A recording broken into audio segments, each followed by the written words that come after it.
transparent that we got to sign.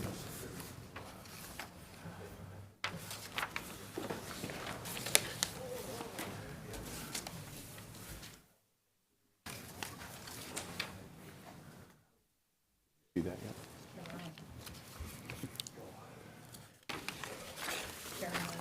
Good morning. It is April 4th.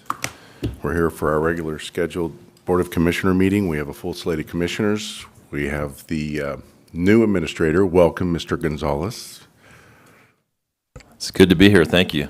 And happy birthday, by the way. Oh, come on. And then we got Mr. Davidson, who is now our project manager and consultant. And happy birthday. Oh. So if you'd please rise and join me in the Pledge of Allegiance, I call the meeting to order. I pledge allegiance to the flag of the United States of America and to the republic for which it stands, one nation, under God, indivisible, with liberty and justice for all.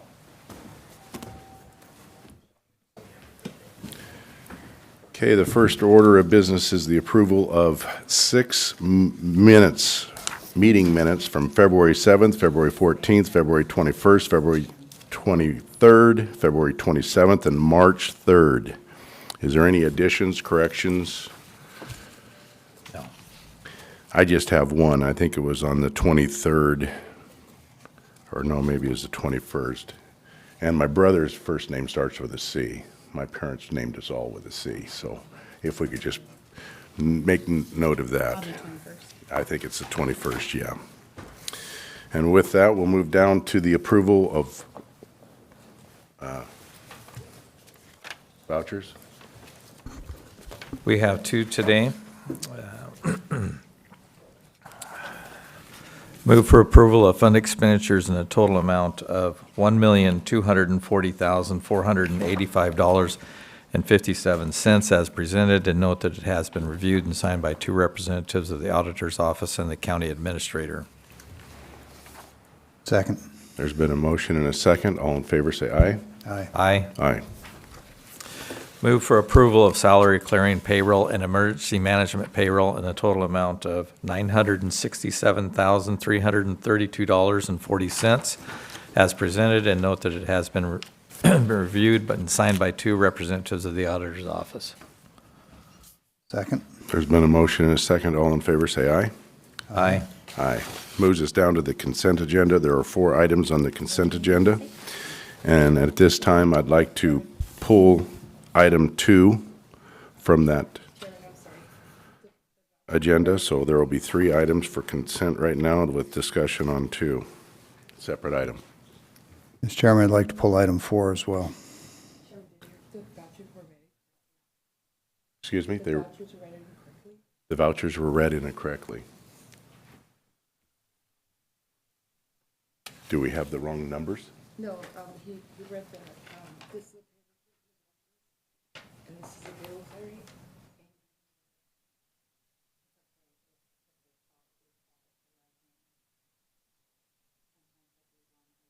Both of these numbers correct. Both numbers were correct. We're okay then. They both passed. Okay. So, Mr. So- Chairman, I'd like to hear more about that. The numbers may have been correct. Was the approval for fund expenditures and payroll reversed? Is that the issue? The vouchers were the 967, 30, 32, 40, and the payroll clearing was 1,240,045.7. The title was read in reverse. I read it right off the script, so I don't see how there could be an error. Do we need to correct those? Read them again? Or Julio's gonna probably play it back and he's going to listen to it right now? So why we deal with that, we'll continue on with the consent item. So we have consent items 1 and 3. I'd entertain a motion to pass Move for those two. approval of consent agenda items 1 and 3, 2 and 4 to be separate discussion. Second. There's been a motion and a second for items 1 and 3. All in favor, say aye. Aye. Aye. With item number 2 for discussion, I have had many different neighbors talking to me about the application of this on the gravel roads, and I would like to see a possible, just a tabling of this for 1 week so that the people can come in and weigh their either approval or disapproval of this being put on the roadways, because it does keep down the dust, but the roads become very rough. And we've had one neighbor told me that their car actually hit a chuck hole and broke the front steering. So I just want to hear from the public before we continue on with this about the dust control with this magnesium chloride and the approval of it for this following year. So if we could table that one and item 4.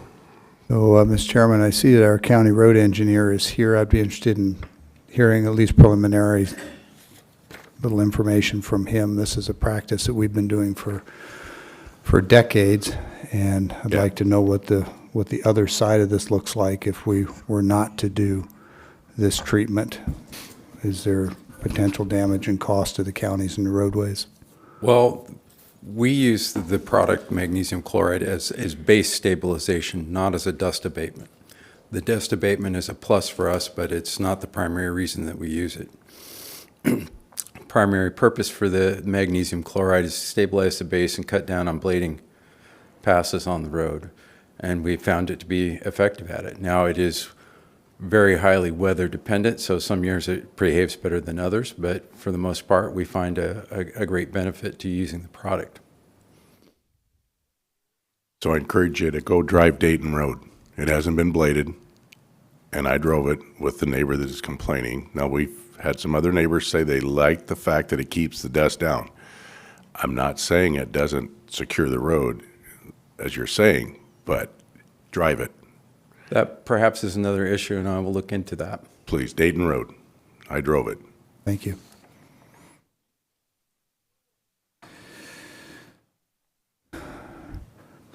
Mr. Chairman, I had item 4 pulled simply because Washington state law does not require avoiding conflicts of interest. It actually goes beyond that and requires avoiding even the appearance of a conflict of interest. And on item 4, I have a family member who is part of this grievance settlement, so I'll just refrain from further discussion, and I'll abstain from voting on item 4. Okay, so on item 4, do I have a motion?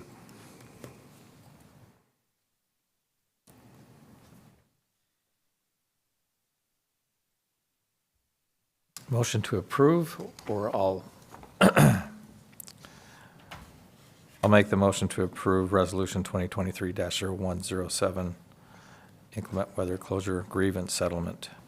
I second. Hearing no discussion, all in favor say aye. Aye. Aye. And I believe Commissioner Peck is going to abstain from voting because of a conflict. Abstention. So with that, we'll move down to public comment. Is there anybody on the phone? A motion made for the other 2 items Oh, on the. do we need to make a motion for the other 2 items? Julio? How did you hear that? Oh. Oh, okay. So I'll make the motion to approve consent agenda items 1 and 3 as presented. We already did that. Okay, that's what I didn't hear, so. Mr. Chairman, I concur in your suggestion to table item 2. Okay. So until we get further on the vouchers, until we can hear that we do need to recorrect that, we'll just keep moving down through the agenda. Is there anybody on the phones for public comment? Is there anybody in the room for public comment? Thank you, Chairman, Mr. Chairman. I am here. First of all, I was thinking about this week, Sunday being Palm Sunday and the Passover this week. And we have someone which is about Jesus Christ. And this week, he was actually arrested for things that he said, and was a threat to the leaders, the Jewish leaders of that time. And I see a lot of similarity in what's happening with President Trump. No, I'm not comparing Trump to Christ. I'm comparing the Democrat Party to the leaders in the party, to the Sadducees and Pharisees. And it's a very, very scary time right now because I believe they are trying to push people to create some anarchy. There is nothing more useful to them than a state of emergency. If they can call for a state of emergency, then they can take power that is not theirs under the Constitution. We need to be patient, and we need to live our lives in a way that we can hear Him and to be wise in the things that we do. It is a very scary time. I have just kind of a political counterclock that I created that talks about center balance and the center balance of powers and the Constitution. And under the Constitution, there was a center balance created between everybody's rights. We don't have the right to go 100 miles down Court Street because it could infringe on the rights of those that are walking or driving, that they could be hurt or worse. Right now, our city council has voted for 3 marijuana stores, as you know. There is no FDA that is monitoring that. There are some rules in the state. You can only sell a pound of sweet treats, or you can only buy a pound of sweet treats a day. Those sweet treats are in the shape of Sour Patch Kids, Jolly Ranchers, gummy bears. And those are up to 90% THC. To compare that, in the 70s, marijuana had 1 to 2% THC in it. And according to peer-reviewed scientific studies registered in the Library of Congress, THC for children creates brain damage and early addiction. Yes, marijuana is addictive. It's as addictive as alcohol, but it's more dangerous because it causes brain damage. What part of the brain? The frontal lobe, which is your executive, which ends up being a weight on society because by the time they're adults, they're no longer functioning. Not only that, it causes schizophrenia in 15% of youth. So this is a danger to our society. I don't know if you have the authority, but somebody needs to create some ordinances that these packages, that they look like candy. The packaging even looks like the original candy. That there are some ordinances that either out and out bans it from being sold, or there are warnings put on the packages, on the doors. People do not know. They have been lied to by big marijuana. They believe studies that are not peer-reviewed. They think it's absolutely wonderful and healthy for them. And I do believe it has medicinal purposes. But just like most prescription drugs, there's warnings, there's safety packaging, and it's limited to the person who the prescription is for. Do children sometimes get Ritalin and sell it? Absolutely. But once you legalize it, the more there is, the more chance that children will get that. Is that my warning, or is it? Okay. So the point is that we have a real problem. And I don't know if I need to be pushing this at the city level or if the county can do something, because the city is, Mr. Maloney said the more marijuana, the better for children. That's his thinking. It's absurd. So, thank you. Thank you. I believe we have one caller on the phone. Yes.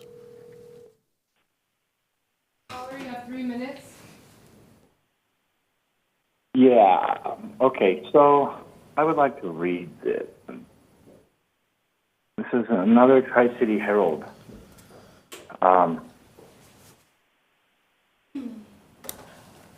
The Franklin County Sheriff plans to continue fighting despite the judge's ruling that he can't limit when and how the union representatives investigate complaints at the jail. I think it's very ironic that we're here 3 years later and he's still fighting to allow people into the jail. He's got nothing to hide, but he won't let nobody in there. I can tell you the reason why they fight that. They commonly, as a practice, and you can ask all the lawyers in Tri-City, they commonly beat people. There's a step in the back way when you go from the back way of the courthouse into the jail. They commonly bash prisoners' face in on that step. It's a common thing. It's been done for 30 years there. There's a reason the sheriff won't let people in there to investigate. That is a gulag, a Nazi gulag. And remember, we've already gone through the context of how they are Nazis there and how they don't believe in free speech and how, well, when even a judge, this is how you know they're out of control. They send everything to the judge, their judges, and they molest and alter their citizens' lives through false context. But they do that because, well, they're hiding their own behavior.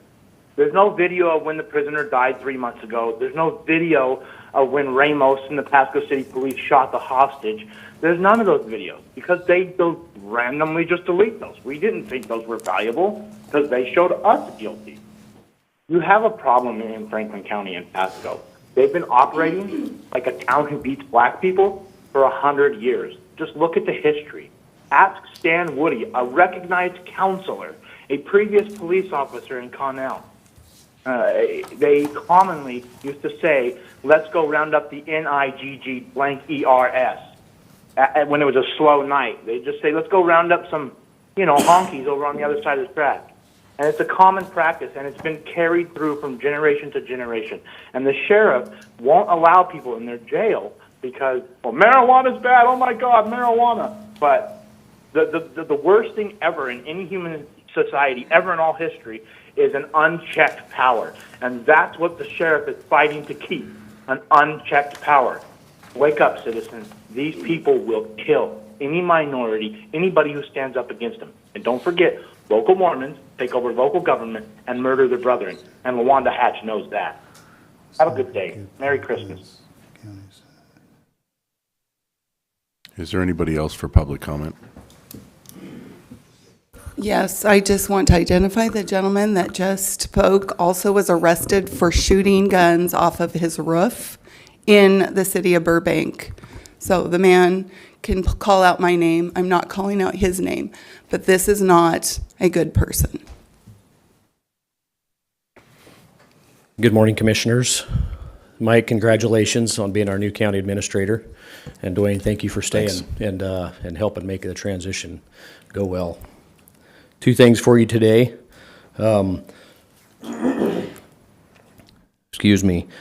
We've read for a long time in the news about the debauchery that is drag shows in the national news and things that happen.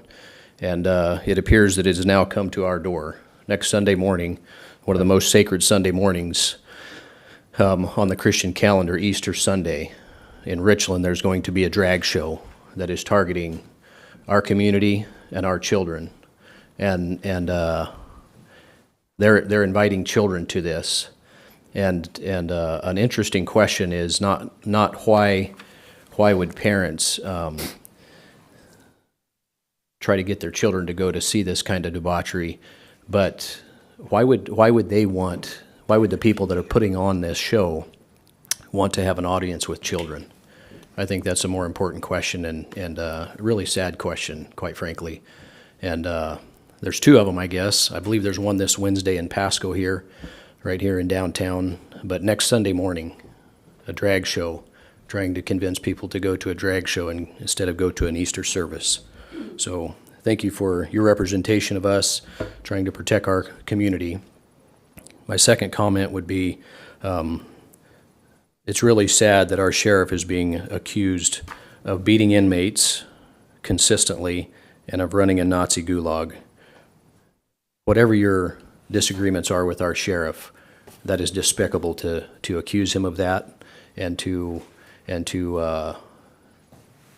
put that out there for the public digestion that he is being accused of that. That's despicable and wrong. Our sheriff is an upstanding man in our community that works diligently for a very long time to serve our community. He's served for more than 40 years in a law enforcement capacity in our community, and that's despicable that he's being accused of that. Thank you for this opportunity. Thank you. Is there anybody else for public comment?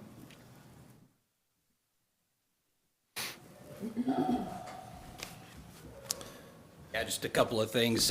One, in regards to some of the comments that were made, I mean, obviously the sheriff can speak for himself, but what that man accused our agency of is the hardworking civil servants committing gross acts of misconduct, and that is simply untrue. These are hardworking civil servants that do their job professionally day in and day out. And I want everyone that listened to him to also hear that as well. So, secondly, as somebody who lives at the end of one of these dirt roads, I won't be here next week, so I wanted to give you my 2 cents on that. The road that I live on is partially treated, and there's a section that is not treated. And I will tell you, they are equally as bad, just in different ways. The treated part, potholes; the untreated part, washboard. They both do damage. What I would like to see us look at is getting back to the days where we started paving these incrementally. Treatment or no treatment, they all get terrible at certain times of the year. Dayton is a road I travel often, and yes, it's terrible. Mine as well. So maybe we can look at those long-term solutions on how we can start paving these throughout the years as more of a long-term, probably better solution than treatment or no treatment. Thank you. Anybody else for public comment? Seeing none, we'll move down to a commissioner administrator updates, but we might add consultant and project manager. Mr. Davidson, would you please lead us off? Yes, Chairman. I'd like to, first of all, say just how happy I am that Mike Gonzalez is here. And Says it now. I've only been here a couple of days. I'm sleeping better at night. So I have to admit, I'm happy to report that I've had many meetings with Mike already in his short time here. He's got a lot of great ideas, and I spent the majority of my week with briefings with Mr. Gonzalez, and I really appreciate all the time he's putting into this, making this transition work well. The only outside meeting I really have to report on is a meeting that Commissioner Didier and I attended up in the town of Clovis with the fire districts involving the lack of EMS services in Fire District 2 issue. Amongst other things, ARPA funds were discussed briefly. Remind the board and the people listening that these are not meetings of the county per se. This is fire district meetings that we are actually participating in to try to get a resolve to the issue that we've got a sizable portion of the county that doesn't have EMF services, except for the fact that other districts are willing to provide that to them through not a contract, but basically an agreement of mutual aid. I'm not exactly sure where we're going to be going with that after this meeting. We'll have to kind of regroup and reprioritize about what the county's response should be about how things are moving there. But I think that we probably, if approached, might want to help facilitate putting a countywide EMS levy to help facilitate some of the things that that type of a levy could benefit. I think it's kind of remarkable to note that we are one of only 3 counties in the state of Washington that does not have an EMS levy. So that's enough about that. I'd just like to thank the other 2 board members for the opportunity to make our meetings a little bit more technical and efficient in the standpoint that next week we're going to have laptops here for all 3 board members and the county administrator and myself. Julio with IS has told me that the laptops will be here next week, and we'll do at least 2 meetings with your manual books and the laptops at the same time so that you can kind of transition to that. But I think that this will add for a lot of great efficiencies when we have all 3 board members now on laptops. And so with that, I'll default to. All right. Thanks, Dwayne. And first of all, I just want to let each commissioner know how excited I am to be here and really start digging in and working hard. I'm a natural grinder, so I know I'm going to spend many hours here really working for the county. So thank you, and just want to really let you guys know how excited I am to be here. Dwayne, thank you. Dwayne's been gracious. We're spending a lot of time together, kicking around ideas. And what I really appreciated is he's been open to each idea that I've had. So, I can tell it's going to be a really great working relationship with Dwayne. So thank you. Have been busy, hit the ground running. Spent a lot of time in HR, just, getting everything together from benefits. So just really wanted to thank my direct staff. Everybody that works in my office has been amazing. Starting with Julio, I just made eye contact with. He's really great with IS, so he's gotten me straight. Karen, Sam, Jennifer, the Shirley's in there, Margot, Lisette. So, the surrounding support staff that I have has just been so gracious to me already. So, I can feel that I think we've got a great team. Really feel good about that. Had a chance to attend a WASAC meeting yesterday. So that was good to get to meet some of the folks in there, digging into civil service, some of the challenges that we're having there, so learning more about that. And then really just trying to take it in right now. So it's going to be a step-by-step process, but I can tell you I'm already digging in. Staff members are reaching out to me, directors are reaching out to me, so thank you for that. So I'm ready to hit the ground running and start making some progress. I always say I think that starts with communication, and I think I'm going to be a really good addition to the county. So again, thank you, commissioners. Looking forward to working with each of you. Thank you. Commissioner Peck?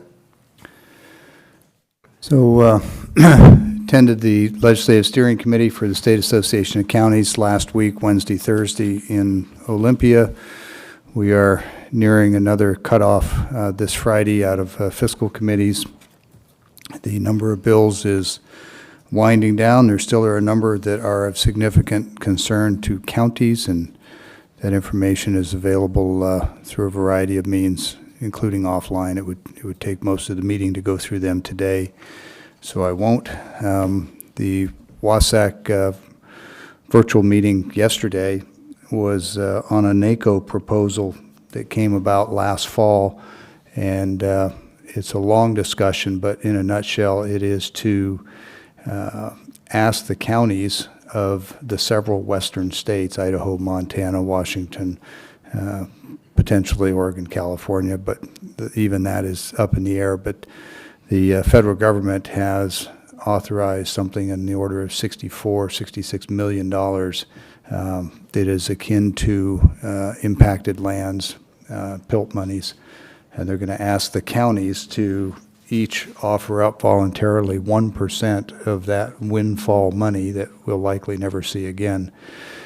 to go into creating a national center for public lands for counties. And the idea is that some of our counties in Washington have as little as 1 or 2% federal lands, and some of them have as much as 98%.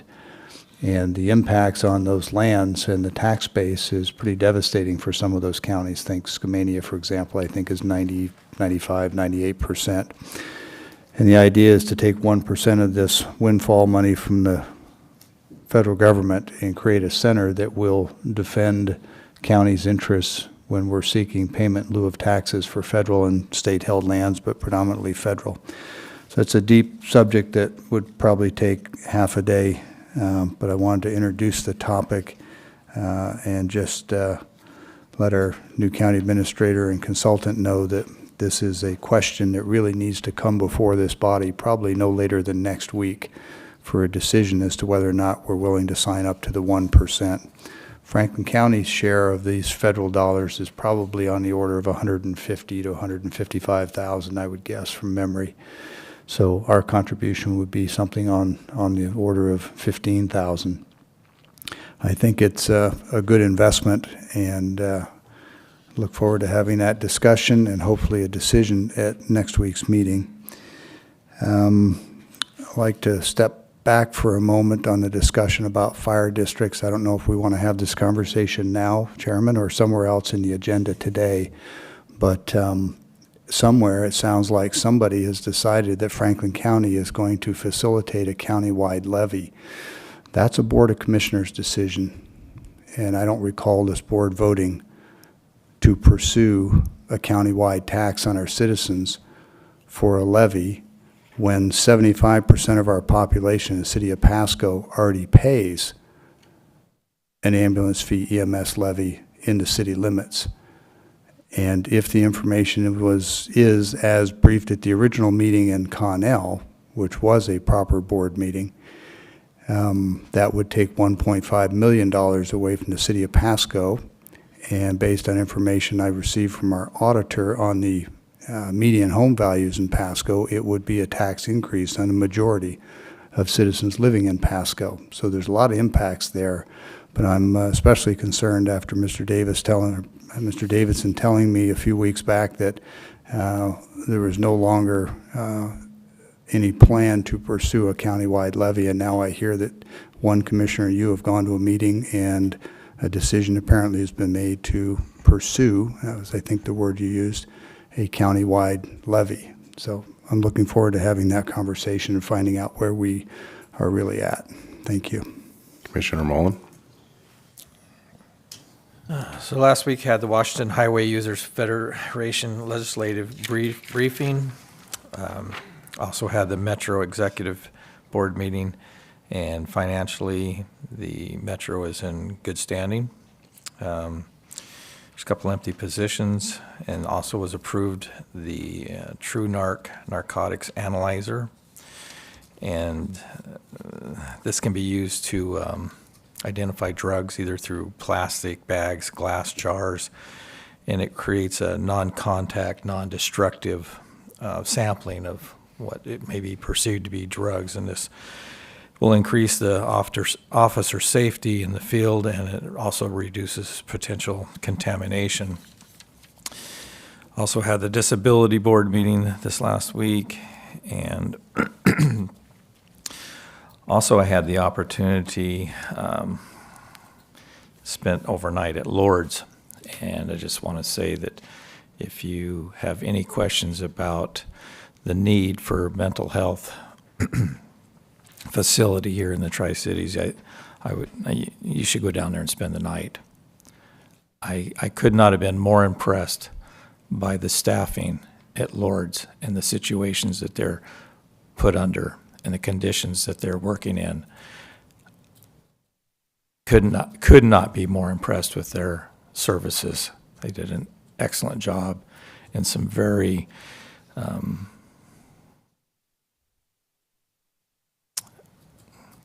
very harsh situations that occurred there during the night. So definitely we need to move with a mental health facility that can handle these patrons. And that is it. Well, my last week consisted of the Columbia River Caucus meeting, where we got a report from a gentleman that winter was over and that our snow pack was good, but it wasn't as great as it could be. And I asked the question, I said, are we sure? And they said, excuse me? I said, are we sure winter's over? Because I've seen it snow in April before, and behold, yesterday I was in a whiteout out there in Eltopia, hell to pay Washington, in the desert. We had a snowstorm. So when they think they can predict what God has in plan for us, good luck. And then I had the agenda meeting Thursday morning, had the Port of Pasco that I only could attend for about an hour. Then I went to meet with CBC, Doug Hughes and Kim Tucker, along with Jamie Carlson, about the nurses for the new mental health facility, which they've looked at Spokane, they looked at Yakima. All the graduates from Spokane Falls and from the Yakima Community College are all staying right there locally.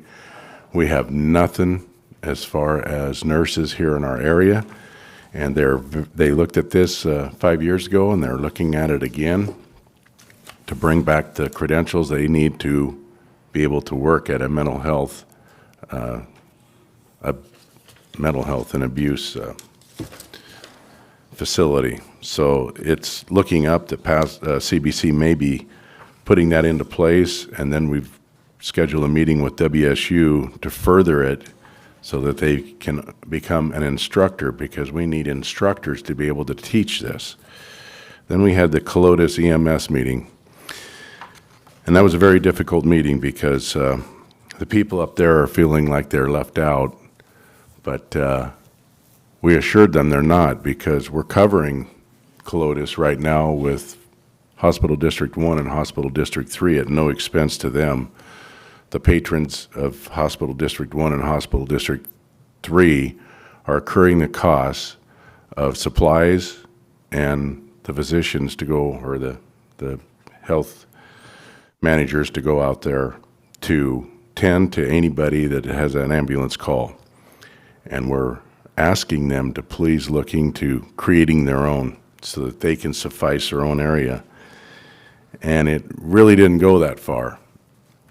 And then there was talk about this countywide tax, but not to include Pasco. Pasco would be out of the countywide tax. It would only be rural North Franklin County that would occur a tax for all of the areas up there for EMS and for fire. It had nothing to do with Pasco. Pasco would be completely out of the picture because we don't want to mess with what they've already got put into place. And then Colotis residents sort of threw us under the bus a little bit about the mention of Burr Road, and I said, what's going on with Burr Road? And they talked about the fire 2 years ago and the hazard of driving that road down to the grain terminal there on the Snake River. So this morning I got in my pickup and I took a drive and I took pictures, and yes, it is in very bad shape. It's a 10% grade. It says we're doing road work down there. The signs are up, but nothing's happening. And I'm going to meet with Craig Erdman about this, about the guardrails. They're all laying on the ground. Not all of them. A lot of them are laying on the ground, especially on the one dangerous curve that goes down to the river. And if you go off that embankment, you're going into the river. And if they've been laying on the ground for 2 years, it's time we get these put back up so that the county is not responsible for anybody going into the river. And then I had the Eastern Washington Council of Governments meeting where they had asked if we were aware of what Oregon has done in Eastern Oregon. And we said, yes, we have the articles. And that is that they are not being listened to by the west side, and they are wanting to remove themselves from Oregon. And so we are looking to see if Eastern Washington would be willing to join them and possibly start a movement for our own state on Eastern Oregon and Washington, where Western Oregon and Washington become a state and we'll become our own state.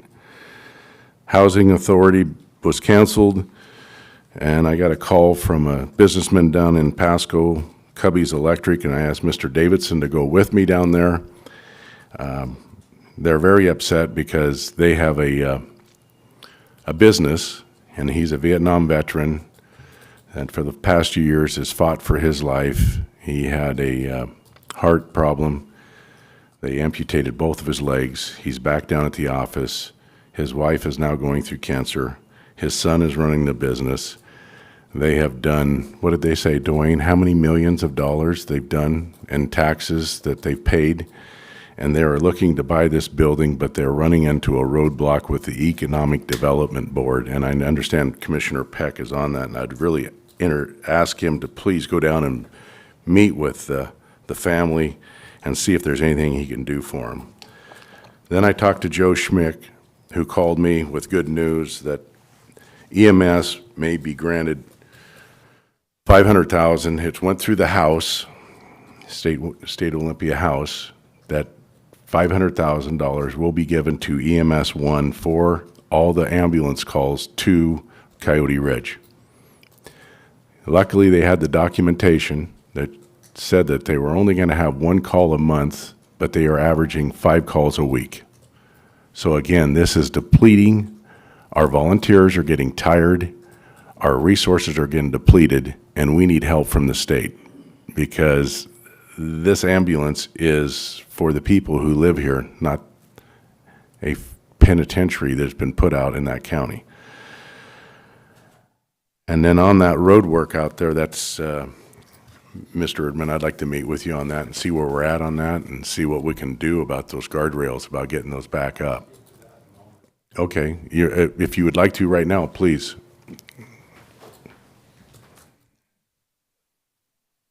Currently, that guardrail project is scheduled to go into construction this month. Fantastic. We had to wait on FEMA.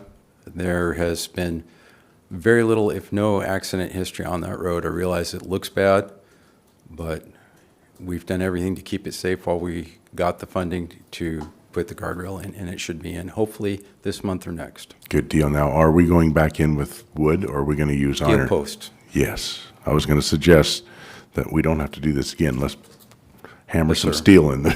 Thank you, sir. Yeah, and also on another note, I was informed by the chief of operations that Dayton was bladed yesterday, so. It was hopefully- bladed yesterday. Hopefully that took care of whatever issue there was. Yeah, there was- I'll have a look at it later this week. It was washboarded, and there were some severe potholes. Yeah, You- well, we try to stay off of them as much as we can. So sometimes when at the end of that cycle, they can be a little bit rough. But unfortunately, we can't afford to go and blade them every week or. So a question on that, with that material on there, how do they blade? I mean, that is adhered pretty It well. will work under the right conditions. Do you have to use your rippers on the back of those to loosen it up? If it's super hard, yeah, I would imagine. I'm not sure. I'm not a blade man, so I'd have to talk to the blademan and see how they work with it. But we've been pretty successful with it over the years. So Okay.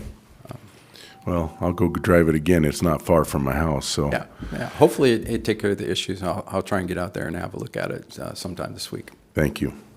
I would just like to add that I've been working with Craig on the Burr Road, and it was approved, a couple months ago, but I know that Craig has been working on that diligently, so. Yeah, we're just getting the final ducks in order, and hopefully the Right. contractor will be ready to go to work. I believe this month. Yes, thank you. I do appreciate all you've done on Yeah, that. thank you. All I know is Dwayne and I had our backs against the wall, and they were throwing arrows, so we were. I understand. I understand completely. All Mr. right. Chairman, before we move on, I'd like to add some additional information to, you mentioned Cubbies, the privately owned electrical contracting business, and you mentioned that I'm involved with an organization. The organization is the Benton Franklin Council of Governments, where we have representation from the counties and all the cities, and it was the board of that organization that decided to surplus the property that this business currently leases space in. And the board voted, made a decision to put the property up for auction, just as Franklin County has done with our surplus properties. And it was done for the premise that we don't want local governments owning real estate and intruding into the rental market in competition with our citizens who purchase private property and lease it out to businesses. So that's where the decision was made. That's why the decision was made. And the owners of that property are certainly eligible to participate in that auction and purchasing the property. There's a second business in the same building, and the two businesses have been working together. So there are some options available for them there, but it is the Benton Franklin Council of Governments that owns it. The board of that body, the counties and the cities, voted to surplus and auction the property, and that's the status.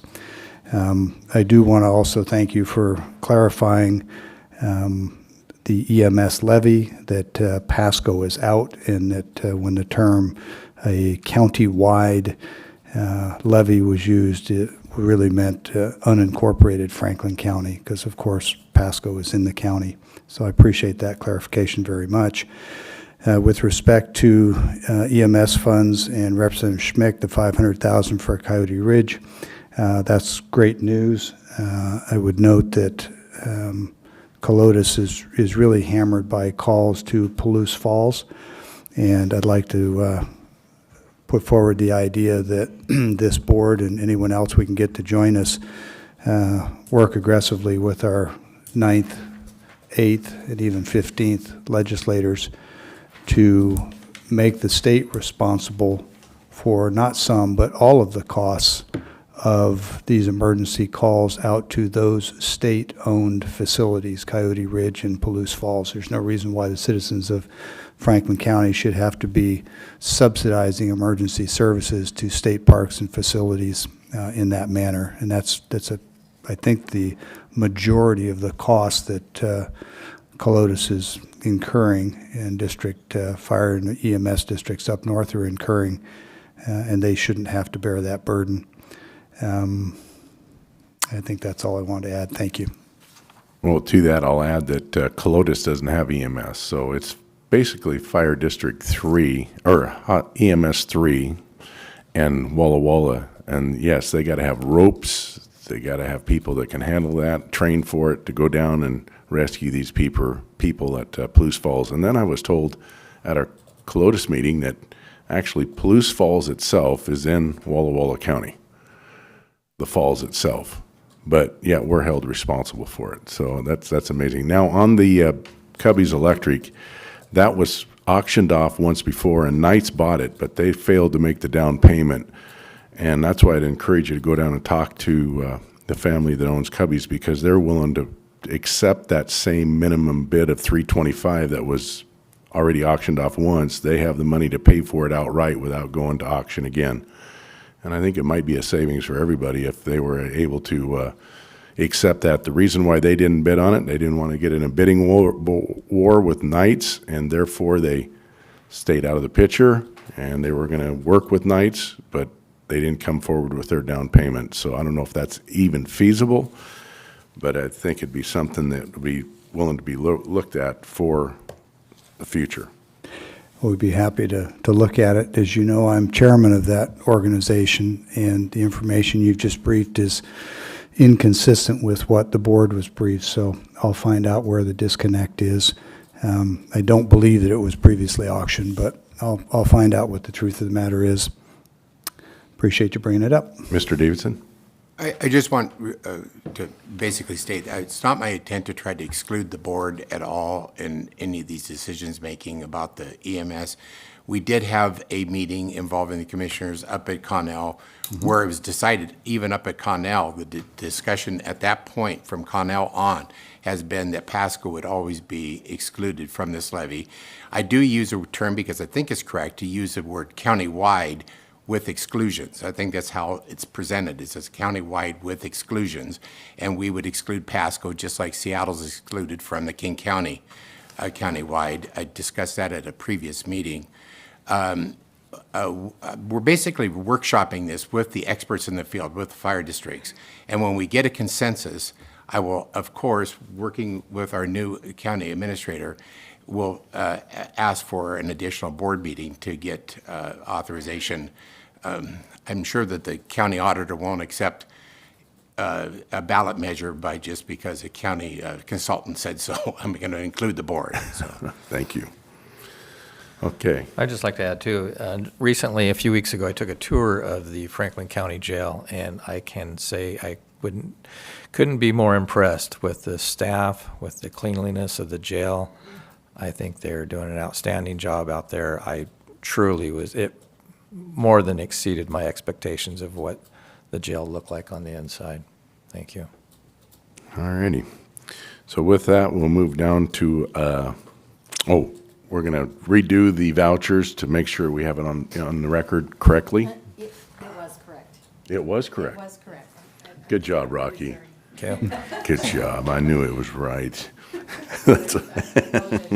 All right, next we'll move down to the elected Appreciate it. department head business. Is there anybody elected? Please come forward. Any electeds or department heads?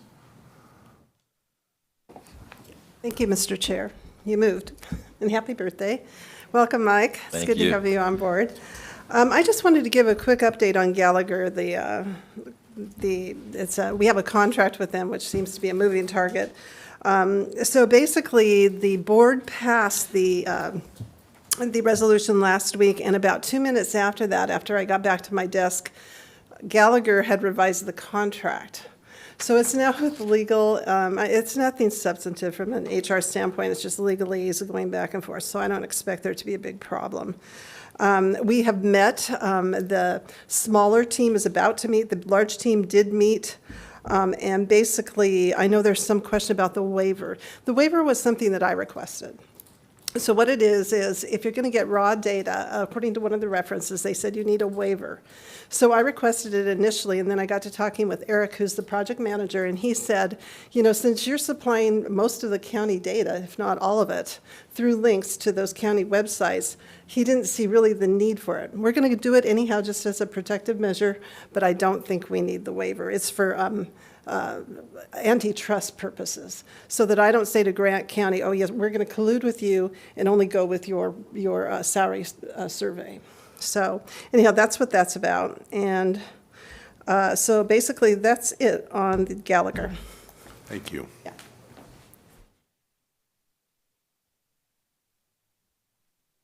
Should I sing happy birthday, Commissioner? No. Okay. So that's all right. I still have some videos of you when you were about 10. We don't want to see those either. Yeah. I didn't take them, but our family has access to them. So I may provide them for the other commissioners for fun. I wanted to bring something to your attention, dealing with different boards and things in the county. Currently, there has been an opening on the Board of Equalization. Now, my office keeps a huge arm's length distance from the Board of Equalization because they are the board that would review and consider tax appeals, at least the first stage of them, or assessments that my office would do. But there has been an opening, is an opening. I believe they closed those positions Friday evening was the last day for it. I would hugely encourage the commissioners to maybe release to the county administrator the ability to get those interviews done and bring a highly qualified candidate before you for approval. There's definitely a need to get that third person on the board. There's training that they're going to have to go through with the Department of Revenue. I believe next month it starts, or June at the very latest, but I believe it's next month that they actually have to go and undergo specific training to be able to serve in that capacity on that. So I would just encourage the board to have the county administrator maybe take that on and get that before you. Absolutely. And let's talk offline, and I can help facilitate that. Appreciate it, as long as we got that. Payment in lieu of taxes, just to bring you up to speed, I did send a bill to the Department of Energy for just over $1 million for the county. I did that 2 weeks ago, so that bill has been sent out. I can't tell you if or when they'll pay it. It's due in October, but I did send that out. Legislation-wise, there is a bill, I don't have the number in front of me, Commissioners, that will be, and it's got huge support. There's no doubt in my mind it's going to pass, that will be changing the exemptions for veterans, disabled individuals, disabled veterans, senior citizens, and I can tell you it's going to have a major impact on this county. With our growth and our median income, we actually have moved into fourth in the state on median income, and it is based upon median income, percentages of it on qualifying individuals. No matter how somebody feels about whether somebody should qualify or not, under the new guidelines that will probably come down very shortly upon the signing of that bill, you can anticipate a double or even more the amount of individuals that will be applying for those through my office. And as far as a levy goes for EMS, if it isn't approved by this board and done correctly, we will not levy it. That's my office's responsibility. So make sure you get it done right. Okay? Right. Don't leave. Any questions? But you're up next, so. No other electeds? Come on. Go ahead, Mr. Davison. Just for clarity, I want to make sure that you understand what he just asked. We normally don't have more than one applicant for the Board of Equalization, Right. so you would normally appoint. Now we have two, which would require interviews. Instead of, in the past, what you gentlemen have done is got the resumes and normally done like a resume interview, if you will. Our new administrator is offering to do the interviews and then offer you a suggestion. I just want to make sure you guys fully understood that. Are the commissioners good with that? I'm good with that. I'm good with that. Okay, I just want to make sure you guys knew that that's going to be a change, and I think that this is best, that they're actually interviewed by the county administrator. And my department will be hands-off. We can't have a part of that. Exactly. Okay. And I would just like to throw a thank you out to our new administrator for volunteering to be the examiner for civil service until we get an examiner appointed. That's Absolutely. And I heard you were thinking about having 2 meetings a month instead of 1. I think we could streamline some things, and I've had a good relationship with Michelle over the years, the board chair. So I think we could work well together and streamline some processes. And for me, I think it'll be a good learning experience as well as to develop a relationship with the board members. And I know it's a tall task to take on, but honestly, I think I'm up for the challenge. And that's an area we really have to streamline, and I could work with the sheriff as well to be the conduit. So I think it's a good thing for me to step into that role right now, and really looking forward to working with Michelle. Well, I just want to thank you for stepping up and taking on that Absolutely. responsibility, because this is something that we need. It's the law. We have to have civil service. So I think the sheriff would be willing to work with you, and I think so. maybe we can heal this wound that's opened up here and quit the bleeding. Okay, so John, we're going to move right down to regular items of business, appraisal position structure, presented by Assessor John Rosenaw, and it's Resolution 2023-106. So please present. I didn't have that number, so I'm writing that down. The ASR will explain pretty clearly what the intentions are. These are for positions that had been approved at the end of 2021 for 2022. We had to come back to the commissioners in early 2022 and ask you to reduce those positions' titles so that we could find qualified individuals, because we were trying to find commercial industrial appraiser, senior appraisers, and higher levels. We could not get candidates that we felt were the right qualifications, the right fit for hire. So we asked the commissioners to back that down to a trainee positions, and we would do the training internally. Those appraisers are now accredited with the Department of Revenue. That doesn't mean they're fully trained. Training is continual, it's ongoing. There's numerous courses that they will be continuing to do, and in order to keep their accreditation credentials, they have annual criterias and training that they will be going through.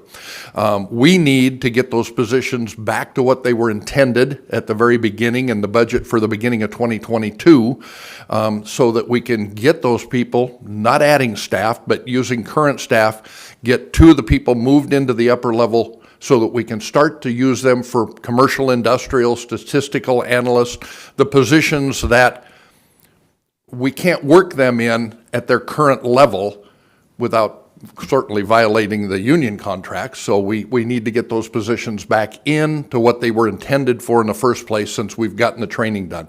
And I want to commend our chief appraiser, Nikki Morgan, for, really getting on and getting that training for this staff done. The majority of our staff were new. And we got a couple from other counties, one from another state, but they still needed training on what they were doing here and in this state. She's done a phenomenal job at getting them up, getting them accredited at record pace. Literally, they could not have been accredited any faster than they received their accreditation. She literally hit it at the earliest stage for getting that done. So I believe that she will continue to do the right things with the promotion, moving up of the right 2 individuals. That has not been determined yet who. That will be a process of interviewing, discussing, and so forth. So those won't be done the very soonest, the 1st of May. So we've got a few weeks before we're going to promote. So there's a savings there. So I just wanted to make sure that you had a good, clear understanding. Any questions? Questions? Is your plan set up such that there's ongoing, continuing training? I've heard you say a couple of times that you were able to get people trained up in the minimum amount of time that is required, which is great. It's super efficient. I know you had a need. I know you needed them right away, so I understand all of why you did that. But I'm also assuming, and I think it's reasonable, that the training got them to where they could be certified, but there's potential further development, training opportunity? Or are they just simply certified or not? Well, they're accredited with the Department of Accredited. Revenue. There are numerous other courses and training and continuation that will continue for as long as they are employed as an appraiser. It never ends. And Okay. a So- certain amount has to be done every year or 2 or 3 just to retain that accreditation. Okay, so what I'm really driving to is, it sounds as though, and, no discredit to anybody, because I think what you've done is great, but it sounds as though we've trained them quickly up to the minimum qualification to be legit with Department of Revenue, and I'm just looking at this saying, and are we also planning and budgeting for ongoing, continuing professional development beyond just those things that maybe are required? Because frankly, Absolutely. I, like you, I want our appraisers to be the best in the state. Correct. And, due fairness to these individuals, they've just gone through a lot of training. They've gotten to that initial qualification with DOR, but I don't want us to stop there. I want us to continue their professional And development. we are continuing, we have budget monies for that in our budget Okay. that was approved. Okay. The other thing is not all of our appraisers were trainees and were just trained and just accredited. Like I said, we hired from other county, we hired out-of-state accredited individuals, and so we have individuals that have more experience, different levels already on staff, but we can't use them in those capacities, all of them, until we have those positions approved. So, and I appreciate you acknowledging that I want the best in the state, because our citizens deserve it, to be fair and equitable across the board. Right. And the other item I had on this particular topic is that in the fiscal impact, you put 2023 is approximately 10.5, and you said 2024 forward, the impact is approximately, I think it's 15.7. I have for years tried to get people to acknowledge and put in their ASRs the fact that what it costs us today, this year, mid-year, is not representative of the true cost to the county on an ongoing basis. And you did both. You identified this year, but also the going forward, which is bigger and which is ongoing, which speaks to our upcoming budget cycle in a tough economic time. So I just wanted to acknowledge that you did that. I think it's the first time I've seen it, and I appreciate it. Thanks. Well, not knowing the COLA and some other things, it's very close. Yeah. It isn't the exact numbers, it's so Right. much acknowledging that going forward, it's going to cost us more than this year. And Correct. this is not a one-time cost. Correct.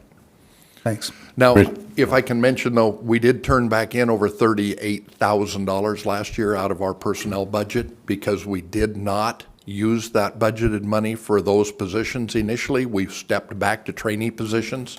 So we actually turned back, just in the personnel side, over $38,000. Yes. So we were very frugal in our managing of that. Yeah, and stepping these positions back so that you could comply with union requirements and expectations. And I recall you telling us at the time what the plan was, that you were going to do this and you're going to train these people and move them into these positions. So none of this is a surprise, and I'm fine with it. Yeah. Commissioner Mullen?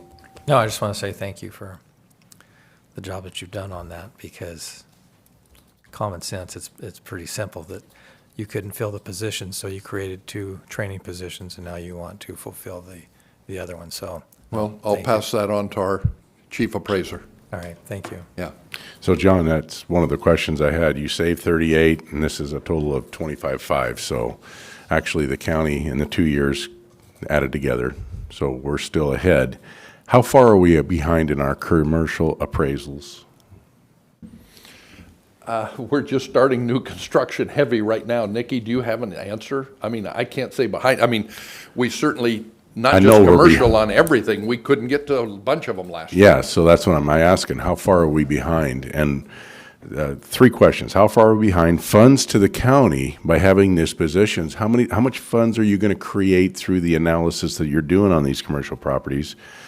And then now I want to ask the HR director, this is really outside of our analysis for everything. This is basically people getting accredited and becoming a position that isn't even part of our analysis for the courthouse, correct? No, we have those in there. Yeah, These you have them in positions. there, but I'm saying we're not we're not breaking any rules here with the other electeds or department heads as far as giving this to them, because it is out of the analysis, correct? From my perspective, it's strictly contractual. Yes. He's doing with the budget, it is in the. You come up to Grades are Sam. associated with title. Can you go to the mic? Because this is very important for everybody to hear in the courthouse, that this is really not we're not stepping outside of what we've planned to do. No, we're obligated to adhere to Yes. the contract, to the CBA. And grades are associated with titles, and if you look at the wage appendix, I'll bring it over to you.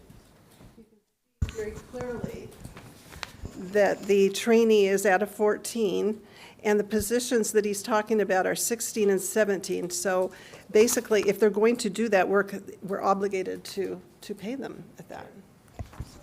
All righty, and then John, Nikki, maybe you can tell us how far we're behind and what kind of revenue are we talking to the county here by getting up to date?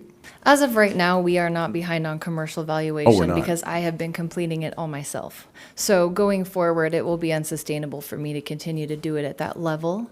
I am training up one commercial appraiser that we already have, and she is new to commercial. So going forward, she will be able to complete half of the commercial valuation. If we weren't to do this, only half of the commercial valuation would be completed each year, with me stepping in and helping where I can. So right now, we're not behind at all. Going forward, this is completely unsustainable.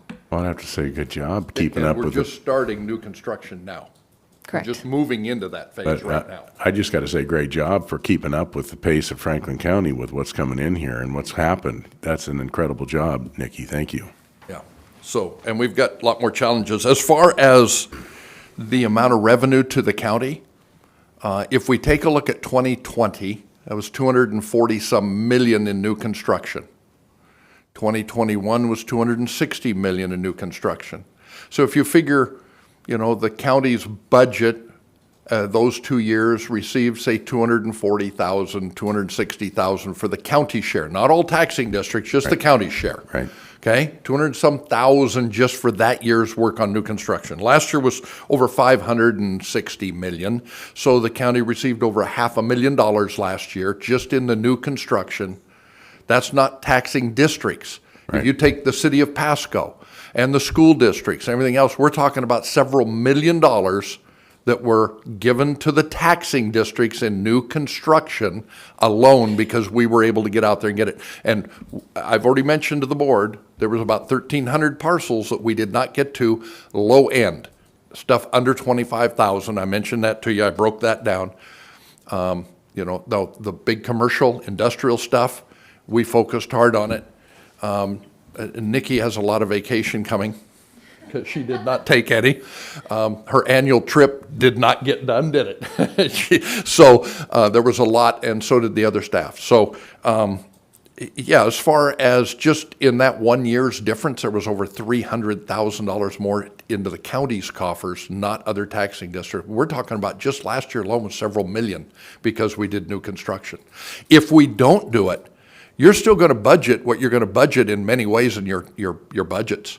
The problem is it doesn't get distributed correctly to the new construction site, and your current taxpayers are going to get the brunt of it in the increased levies. Yes. And which is not fair, equitable, and my office doesn't want to do that. So, and I'm under statutory obligation. State law says I will, I shall, not I may. So. All righty, is there any other questions? Mr. Davidson. Just to fully understand the paying for this position, this resolution, the verbiage of this resolution just reestablishes these positions. As far as funding for it, those positions, do you have the money available in your budget, or we probably will have to be doing a line item transfer to some other budgeted amount, or we'll need to do a supplement, correct? Yeah, money that we turn back in, hopefully they would, I know it went right back into general. There will need to be money before the end of this year come out to meet our payroll in our office. So if the board does pass this, I'll be working with Mike and we'll confer with John and see if that's something we can do a line item transfer from a present budgeted amount, or if we will put it for a budget supplement, which requires hearings, and. Right, and we don't have it notices. in our current budget. It'll have to come out of a supplement, I'm There's pretty your sure. answer. So I guess we'll do a budget supplement. So just so you understand, that will then come in front of the board in the future, very soon. Mr. Davidson, I'm not sure I followed that. When you said that will, what particular expense are you talking about? A budget supplement to supplement the amount that he'll I know what a additionally need. supplement is, but what amount that he's needing for what? 10,500, correct? For this, remaining of this year will be about 10,500. Yeah, because earlier in our conversation, I could have sworn I heard you say you have the money in your budget. No, I have staffing. We're not increasing staffing. I do not have the money in my budget because we turned it back in. I heard you say Doesn't that, carry over. 38,000. That's Yeah, typical, 38,000. typical year end, every department does pretty much, but I thought I heard you say you had the money in your budget for this year. No, we put in for money. The commissioners did not approve another position we were asking for. So, no, Okay, we're now, right down to the line. I want to be clear, because I'm not talking about another position. I understand. You're talking about this. We do not have extra money in the budget for this. It needs to come out of supplemental, out of Okay, the general. Rather than tell me what I'm talking about, let me ask you a question. Fiscal impact says 2023 approximately 10,500. Is that the dollar amount you're saying is not in your budget? Correct. Okay. Well, then apparently I misunderstood earlier when I asked you. You said you had the funds in your budget, but that's fine. I don't recall that question, but yeah, we do I not. might have just misunderstood. Yeah. Thank you. Yeah, I'll make it clear. We do not have funds in our budget. Okay, thanks.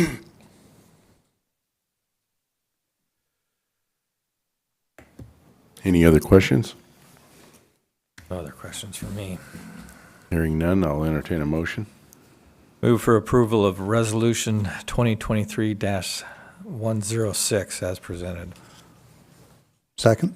There's been a motion and a second for Resolution 2023-106. Any further discussion? Hearing none, all in favor say aye. Aye. Aye. Aye. With that, we'll move down to administration office business, and I don't know whether Mr. Davidson's going to report on half of it and Mr. Gonzalez on the other half. I just briefly mention that we forwarded an email that we've got about the juvenile agreement to you.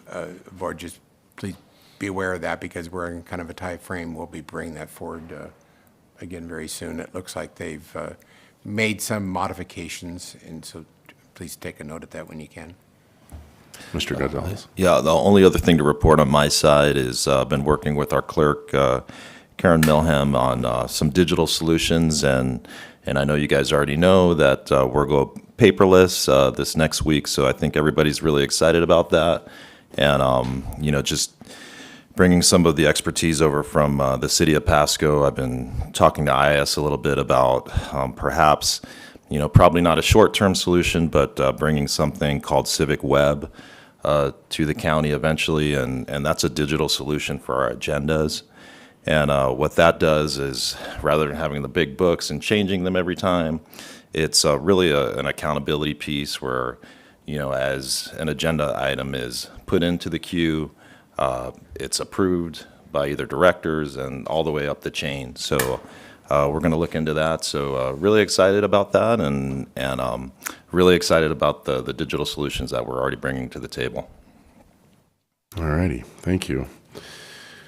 And with that, we'll move down to public comment. Is there anybody for public comment? Anybody on the phone? We do have a caller on the phone.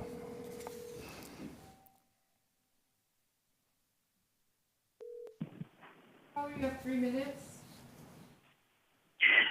Good morning. This is Michelle Andrews calling in. Thank you for taking my call.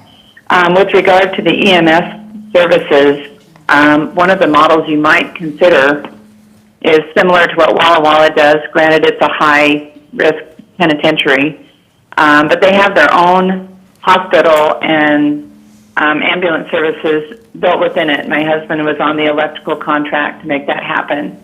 He's also a retired paramedic firefighter from the city of Pasco. They received from the volunteers a former councilman, Bob Cook, when he was so badly burned. And what we're confused on is Franklin 3 it seems like they could handle, and it seems concurrent that they can handle Basin City, Eltopia, Merle's Corner, and their boundary used to be Sagemore, but Sagemore is a long way from Connell. And if the services on Connell are not emergent and people are being transported by light car for a doctor's appointment out of the minimum risk jail there at Coyote Ridge or medium security, again, those are transport services. Those should not impact the emergency volunteer or perhaps hospitalization services that are there by the city of Connell. Those should be accrued by the jail for the jail. And, you know, it's just interesting that one penitentiary has services that have been built within or are self included in the cost of the building and facility and what the population it serves itself. I was also concerned about City of Pasco being included because that'd be like a transfer of wealth if we were on the hook for other municipalities and not just our own, which we already do. So I do welcome Michael to come and meet with us at the Civil Service Board and work on some things. I understand this is an appointment, so we'll continue to work as a commission towards resolve. That is all that civil service wants, is resolve and a clean process by which we do our work, and then we hand things over to the sheriff's office so we can get the best people available to service the county jail, that they can be the best at their job, but also safe, and the people in the jail can be safe. And that is all civil services ever wanted. Thank you. Thank you. Any other calls? Nope, that's it. Anybody in the audience for public comment? Yes, I don't know. It's not on. Hit your button right here. The light's on, though. Oh, there we go. No problem. So I don't know what the situation is on the roads. I've been crazy busy helping my daughter and doing a couple of events. But I had emailed the county, and I wasn't sure what department to email to find out this information.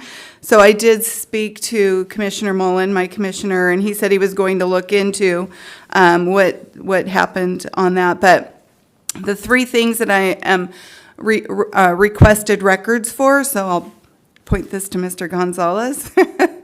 More work for you, but I just was wanting any reports on wrecks that were caused by gravel on the asphalt out on the county roads. This was because we were told one of the reasons they need to do this concrete or asphalt end of everybody's driveway out in the ag part of the county was because gravel was causing a lot of wrecks. I've never heard of one, so I was wondering what that is. And then date and ordinance passed that requires that pavement. And then the other one was there was someone that Mr. Erdman had pointed out that for the past 3 years has applied for a permit to be able to farm. So, which is just odd because, and speaking to Deputy Connor's comment about asphalting the roads, the way those roads were asphalted were the property owners, which means farmers, would pave their section, and maybe the farmer on the other side of the road would also, and they would complete that. I know Frontier Road is only partly asphalted because the farmer that owns that property chose not to pay to have their road asphalted. However, they are the ones responsible to make sure that that road is graded. I don't think the county does that. But the county agrees that if a farmer paves his road, that they will take care of the upkeep, but the property taxes on that farmer also increases. So that helps pay for that. So what I'm just wondering and what I'm believing that maybe that ordinance was passed for the developments, the housing developments within the county, because your property value is determinate upon the condition of your neighbor's property. That's not true in Ag County.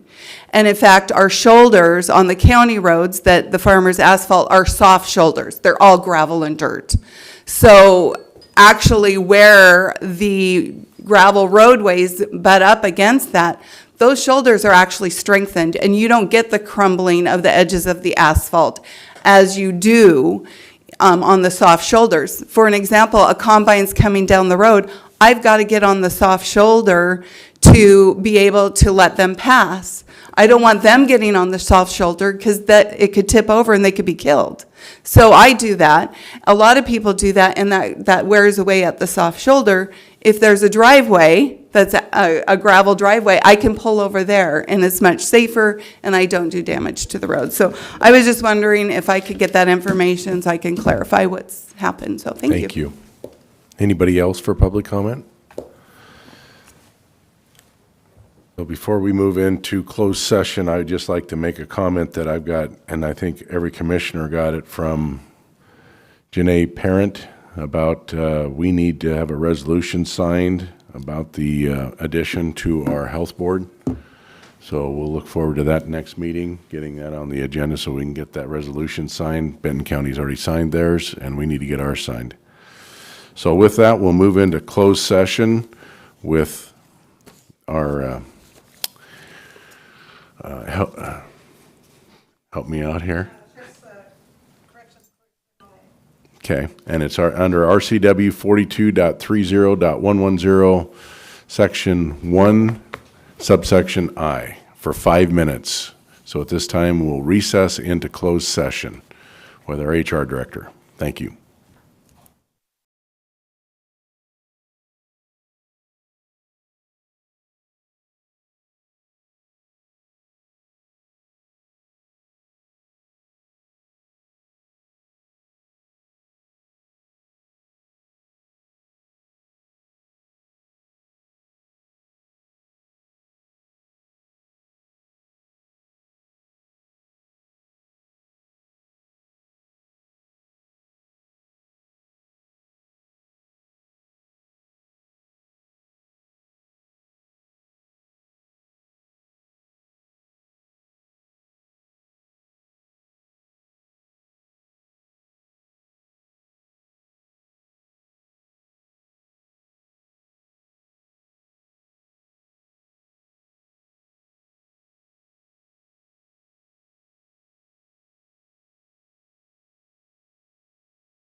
And announce.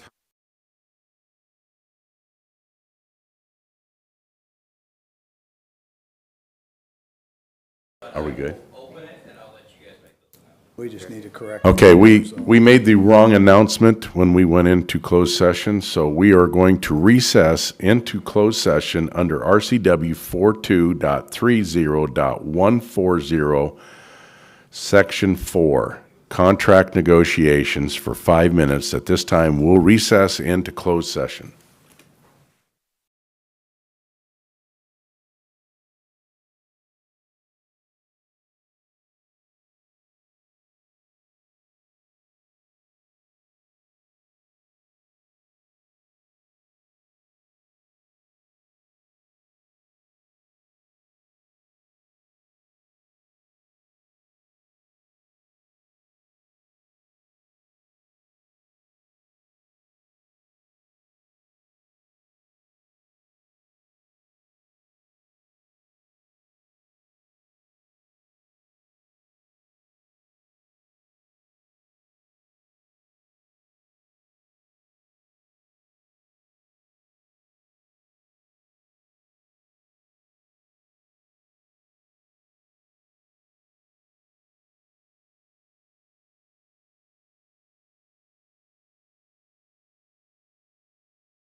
Doors opening.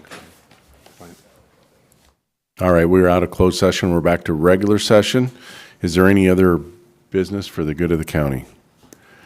Hearing none, this meeting is adjourned.